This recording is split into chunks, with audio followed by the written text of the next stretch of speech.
Luigi walks to work 20 blocks every day and passes a shoe store twice a day. Each day, he stops and looks in the window to admire the Armani leather shoes he wants. He loves those shoes so much, it's all he can think about. After about 2 months, he saves the price of the shoes, $300, and purchases them. Every Friday night, the Italian community holds a dance in the church basement. Luigi seizes this opportunity to wear his new Armani leather shoes for the first time. He asks Sofia to dance, and as they dance, he asks her, "Sofia, do you wear red pants tonight?" Startled, Sofia replies, "Yes, Luigi, I do wear red pants tonight, but how do you know?" Luigi answers, "I see the reflection in my new $300 Armani leather shoes. How do you like them?" Next, he asks Rosa to dance. After a few minutes, he asks her, "Rosa, do you wear white pants tonight?" Rosa answers, "Yes, Luigi, I do, but how do you know that?"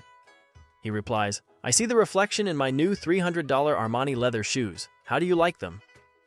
Now, as the evening is almost over and the last song is being played, Luigi asks Carmela to dance. Midway through the dance, his face turns red. He states, "Carmela, be still, my heart. Please, please tell me you wear no pants tonight. Please, please tell me this is true." Carmela smiles coyly and answers, "Yes, Luigi, I wear no pants tonight." Luigi gasps, "Thank God! I thought I had a crack in my $300 Armani leather shoes."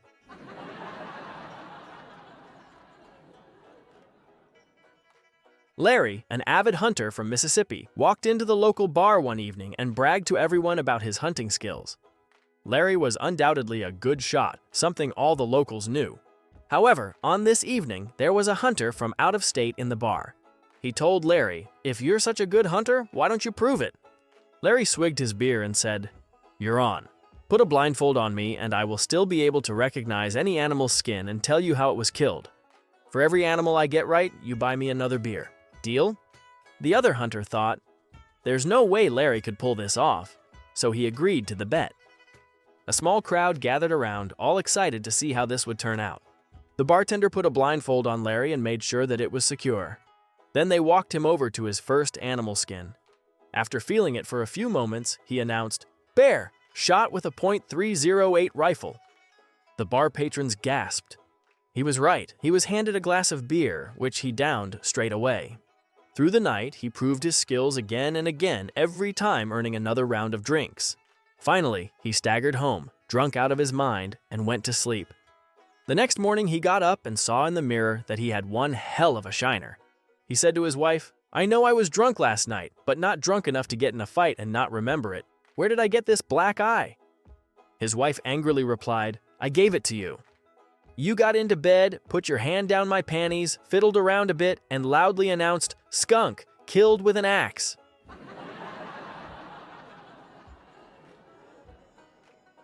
A very wealthy lawyer in a small town is notorious for never giving money to any charity that comes his way. The local animal shelter knows he has a dog, and they think this could be their way into his wallet. They go to his door, and he answers, "What do you want?" One of the ladies replies, "Hello, Mr. Smith. We know you are very wealthy, and we know you also never give to charity. Wouldn't you enjoy giving back to an organization that helps dogs, much like your own?" The lawyer looks her dead in the eye and replies, "Do you also know that both of my parents are suffering life-threatening illnesses and have medical bills several times their own income?" The lady, taken aback, replies, "Well, no, I thought—" He interrupts her, "Did you also know my sister's husband left her and their 2 kids without a penny?" Still stuttering, she replies, oh my, and my brother lost his legs in the war." The lawyer interrupts her. At this point, the people from the shelter are dumbstruck and aren't saying a word. Then he finishes, "If they don't get a cent, what makes you think you will?"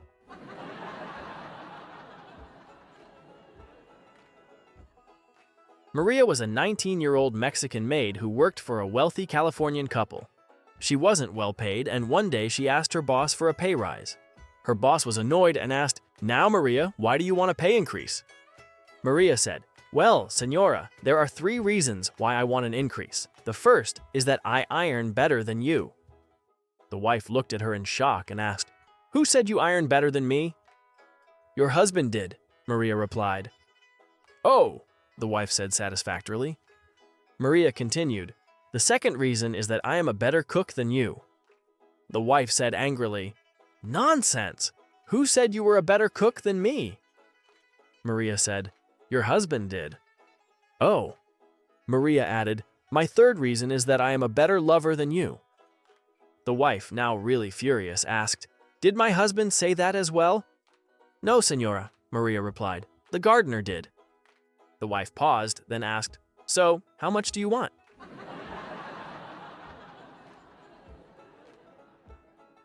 A prince was put under a spell so that he could speak only one word each year. If he didn't speak for 2 years, the following year he could speak 2 words, and so on.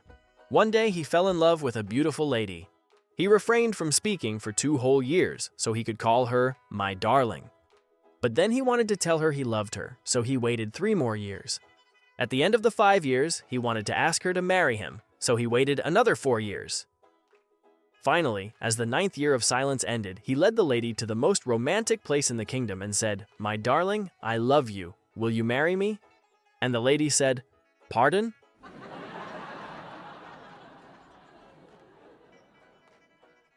On the first night of their honeymoon, the new bride tells her husband, "I have a confession to make. I'm not a virgin. I've been with one other guy." "Oh yeah? Who is the guy?" "Tiger Woods, the golfer," she replied. The husband nods and says, "Well, he's rich, famous, and handsome. I can understand that."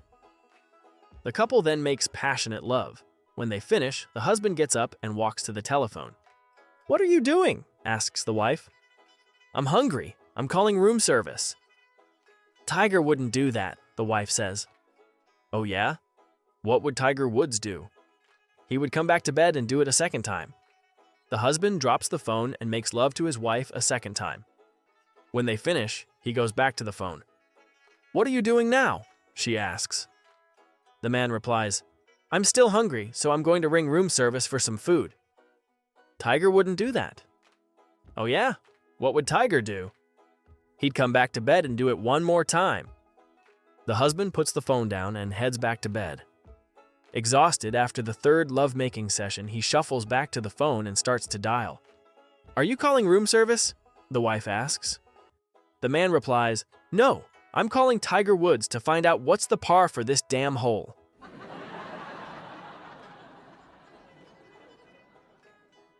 A balding, white-haired man walked into a jewelry store with a beautiful, much younger girl at his side. He told the jeweler he was looking for a special ring for his girlfriend. The jeweler looked through his stock and brought out a $15,000 ring. The man said, "No, I'd like to see something more special. Price is immaterial." At that statement, the jeweler went to his special stock and brought another ring over. "Here's a stunning ring at only $140,000, the jeweler said. "It's the famous azure blue, which belonged to a Maharaja." The lady's eyes sparked and her whole body trembled with excitement. Seeing this, the old man said, "We'll take it." The jeweler asked how payment would be made, and the man stated, "By check. I know you need to make sure my check is good, so I will write it now, and you can call the bank on Monday to verify the funds. I'll pick the ring up Monday afternoon." On Monday morning, the jeweler angrily phoned the old man and said, "Sir, there's no money in that account." "I know," said the old man, "but can you imagine the weekend I had?"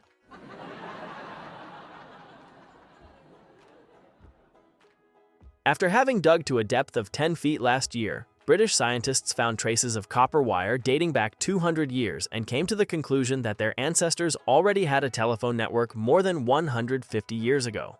Not to be outdone by the Brits, in the weeks that followed, an American archaeologist dug to a depth of 20 feet, and shortly after, a story was published in the New York Bulletin. American archaeologists, finding traces of 250-year-old copper wire, have concluded that their ancestors already had an advanced high-tech communications network 50 years earlier than the British. 1 week later, the Punch newspaper in Ibadan, Nigeria, reported the following. After digging as deep as 30 feet in his backyard, Lucky, a self-taught archaeologist, reported that he found absolutely nothing. Lucky has therefore concluded that more than 250 years ago, Africa had already gone wireless.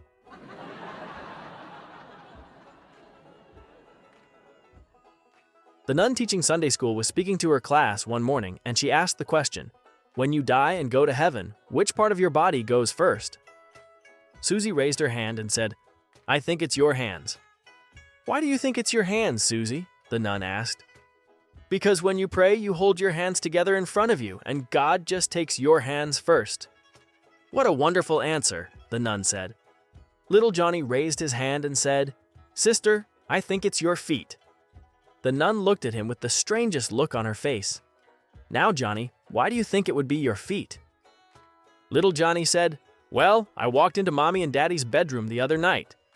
Mommy had her legs straight up in the air and she was saying, Oh God, I'm coming. I gotta tell you, if Dad hadn't pinned her down, we would have lost her.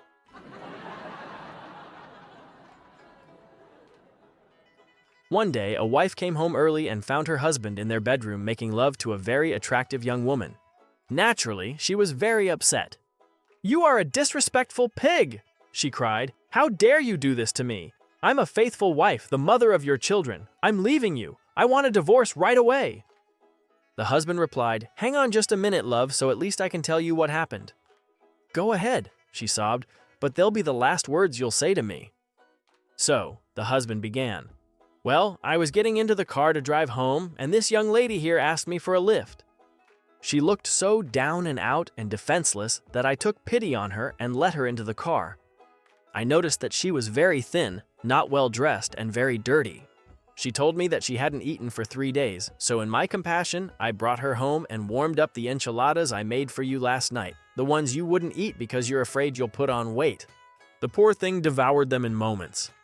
Since she needed a good cleanup, I suggested a shower.